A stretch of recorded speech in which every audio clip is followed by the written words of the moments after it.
Dukas, the trickster.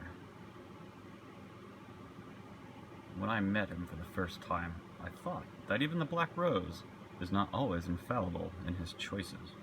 Magister Jafar. There's the concept art of Dukas and his little side companion Nimbo.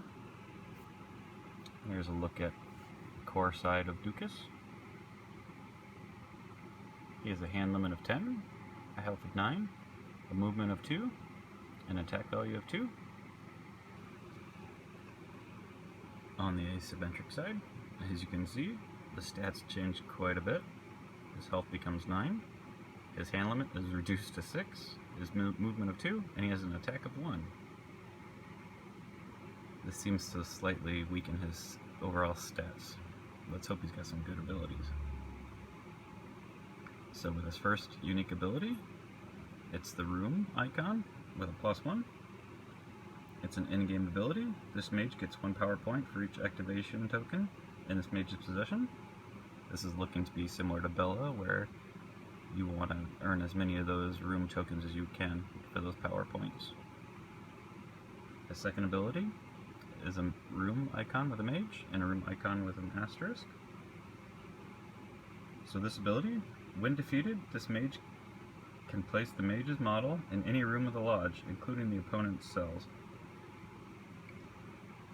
So this one is actually very useful.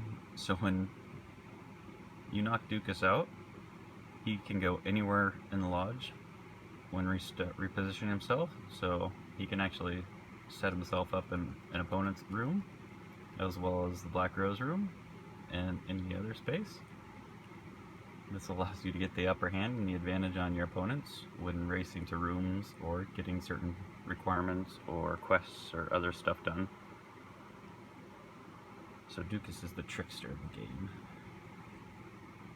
Being all sneaky, not knowing where he's gonna go or be or appear. And his last ability is the attack icon with an instability icon of 1. This ability, whenever the mage can make a physical attack, instead of the attack, place 1 instability mark in the room. So with Dukas, that 1 attack there is basically putting an instability in 1 room. So he can't ever physically attack mages. He only physically attacks rooms. And since he can do that, that also contributes towards getting those room tokens.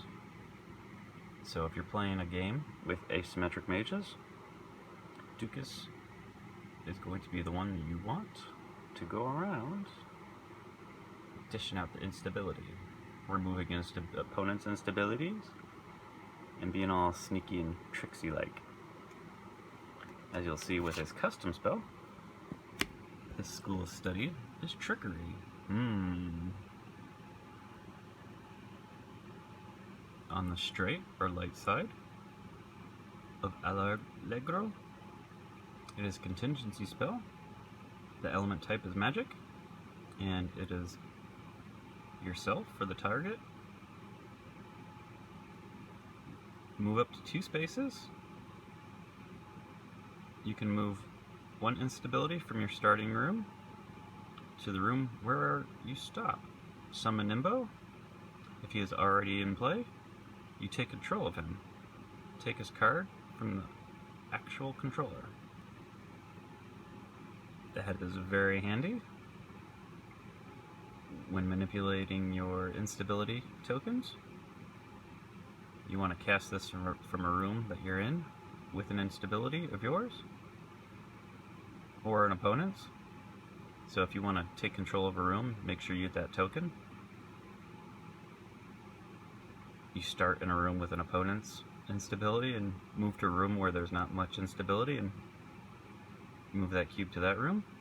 Or you can take one of your cubes from the room he's standing in, and kind of move to a room where you've got a lot of instability cubes in. This allows great control to earning those tokens. And on top of that, you can summon his little sidekick Nimbo. And if someone is using the Trickery School of Magic, and they've summoned Nimbo. Dukas' custom spell aggro gives you priority over the broom.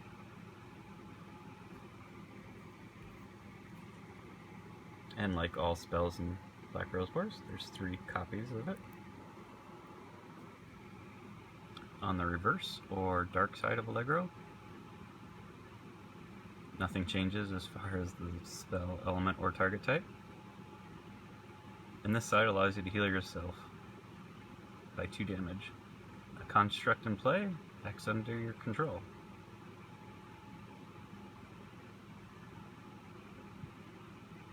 This allows you to heal yourself up with a health of 9. You want to keep yourself healthy because people are going to target you. Trust me, I know. Dukas is another annoying mage, similar to Bella. But the healing on this one is a little less. But you can take control of a construct under your control. There's plenty of constructs in the game. There's Andromeda's. You got the Clockwork Golem over there. Unfortunately, he's still in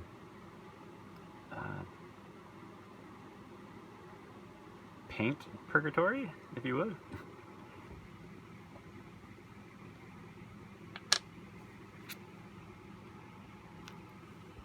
Here's Nimbo's card.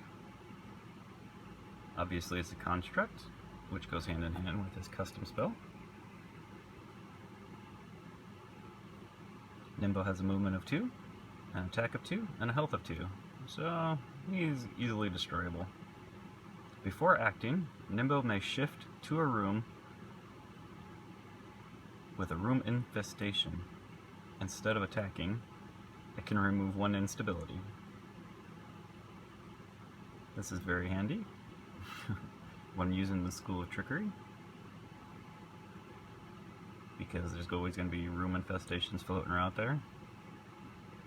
And if you're using Dukas with Trickery, it's all kinds of fun. Moving those around, shifting them around. Summoning Nimbo, you can steal someone's instability and remove it. Similar to the Andromeda, she also has an ability which allows you to remove 1 instability.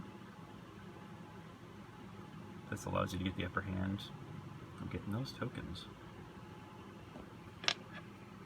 And here's a quick look at Nimbo.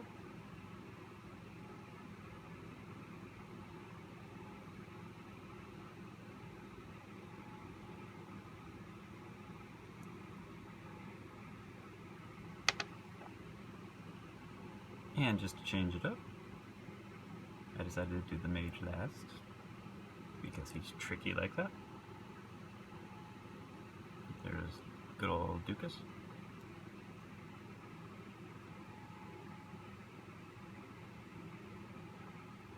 It's kind of an homage to Magister Mickey from Fantasia. Overall, I give Dukas an 8 out of 10. I don't give him a 10 out of 10 due to the fact he's got a low health pool, and after you start moving around instability and annoying your opponents, they're going to focus you down, especially when you heal. I've come to learn if a mage can heal themselves, they're usually the focus of the targets. And who's more annoying than Dukas? As always, the normal YouTube stuff. Like, subscribe, comment, click that bell icon if you like my content. This is Geek, signing out until the next video.